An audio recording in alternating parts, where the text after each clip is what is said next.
History of the Ottoman Empire, with info on Selim the Grim.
And territorial roller coaster that was the Byzantine Empire. This video will cover its better furnished successor, the Ottoman Empire. For context, the Ottomans came from Anatolia, which is the easty bit of Turkey. Osman I founded both the Ottoman Empire and Oscorp in 1299. At this point in its decline, Constantinople was the half-starved to death husk of the Byzantine Empire. Anatolia, much like that patchwork quilt your grandmother made that you're very reluctant to put on your bed, was a mess of assorted independent states that would be far less confusing if they were all one thing. Thankfully, Osman had the courtesy to make the lives of historians much easier and more comfortable by conquering Anatolia for the Ottomans, so I don't have to bother talking about all those tiny little states. All you need to know about them is that they put up about as much of a fight as Regina George put up against that bus.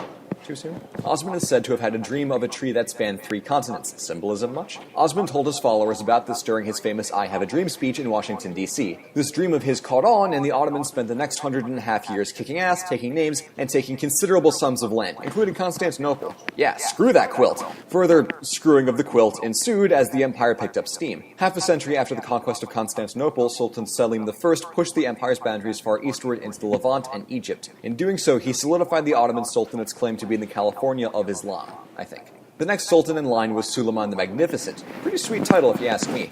After being saved from a crazy man with a knife by a crazier man with half a lute at a party during his youth, Suleiman the Magnanimous became a very effective emperor. Inspired by Alexander Suleiman the Magnetic engaged in several military campaigns in Eastern Europe, North Africa, and Mesopotamia. In addition to his conquests, Suleiman the Magna Carta is also notable for being an exceptionally prudent administrator and legislator. The overhauled and substantially simplified legal code that Suleiman the Magnesium created lasted for 300 years. The final cherry on top of Suleiman the Magnolia's metaphorical cake of achievements were his cultural reforms. Suleiman the Magnifying Glass served as a patron of the arts for the entire empire, creating hundreds of dedicated artistic societies that propelled the Ottoman Empire into a cultural golden age. It's no wonder that Suleiman the Magnum PI tops BuzzFeed's top 10 sultans lists. Trust me though, number 6 will surprise you. While we're here, let's just appreciate how nice it is that everything is going the Ottomans' way, because it will stop doing that very soon. If you've seen any of my other videos, you'll know that the second half is pretty much always about how everything goes to hell. Right now, the empire is doing a pretty good job, but will it blend? Unfortunately, common knowledge dictates that after a high like this, things will get some degree of worse, and tragically, it did not blend. After Suleiman died, the empire was stagnant. The gist of the preceding century can be pretty well summarized by the reign of Ahmet I and Murad IV. The 14-year-old Sultan Ahmet oversaw the tail end of a 15-year war with the Habsburgs, resulting in a treaty that ended the convenient tribute the Austrians regularly paid to the Ottomans up until that point.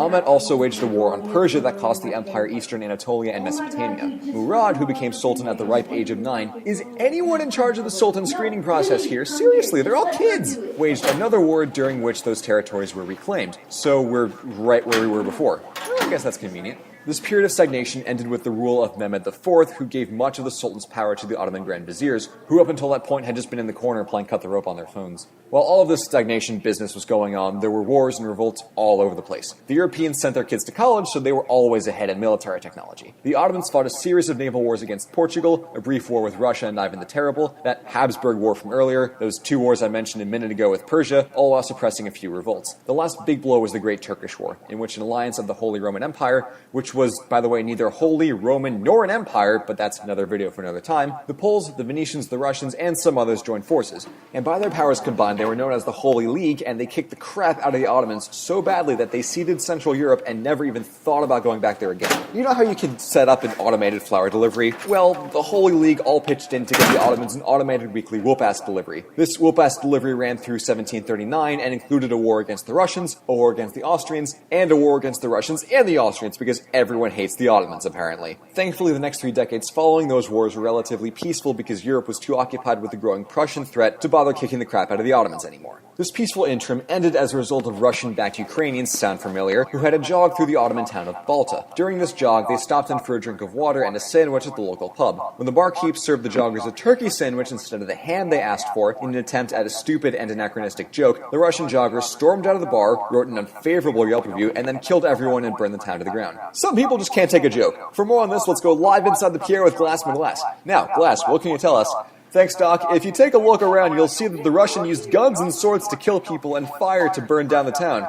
Back to you, Eddie. Glass, I honestly don't know why we even pay you. This has been Inside the Pierre with Glass McGlass, brought to you by Shetty. After this little incident, the Ottomans declared war on those pesky Russians and were soundly beaten in the following slew of wars that rounded out the 1700s. Ouch. Speaking of wars, and losing them, the Ottoman military was known for its Janissary Corps. The Janissaries, who by the way are an absolute pain to deal with in Assassin's Creed Revelations, were elite infantry and also served as the Sultan's personal guard. They were the cat's pajamas in the early years of the Empire. Things started to get iffy and rather undisciplined when they shifted from being a standing army to being composed of citizen soldiers by the 1800s. You know your army isn't going to win you any big wars when their main concern is who's going to win the big game during the Sunday neighborhood cookout. The Janissaries staged a revolt in 1807 for some reason that killed Sultan Selim III, and in 1826, Sultan Mahmud II baited the Janissaries into a mutiny against the Sultan's Topkapı Palace. While the Janissaries were knocking on the Sultan's door, the Sultan had the undefended Janissary barracks set on fire. Military historians refer to this technique as the old bait and burn down your house maneuver. The Janissaries were executed and exiled, in that order, and ultimately disbanded so that a more modern European-style military could replace them. That theme of European-style modernization carried on for the next century, as the Ottomans made more secular laws, restructured banking, and got on board with that whole Industrial Revolution bandwagon, or more accurately, band train, I guess. This buddying up to European powers came in handy when Russia walked into the club like, what up, I got a big army and I want to take all of your land, something, thrift shops, whatever. Anyway, France, Britain, Sardinia, and the Ottomans teamed up against the Russians in the Crimean War. This famous war was the backdrop for the also famous poem The Charge of the Laser Bears, I think. The Europeans won the war and pushed the Russians back for all of 20 minutes, although in 1877 there was another Russo-Turkish war because why the hell not? On the bright side, they all had their Russo-Turkish rewards cards with them, so the 10th war was free. Lucky them.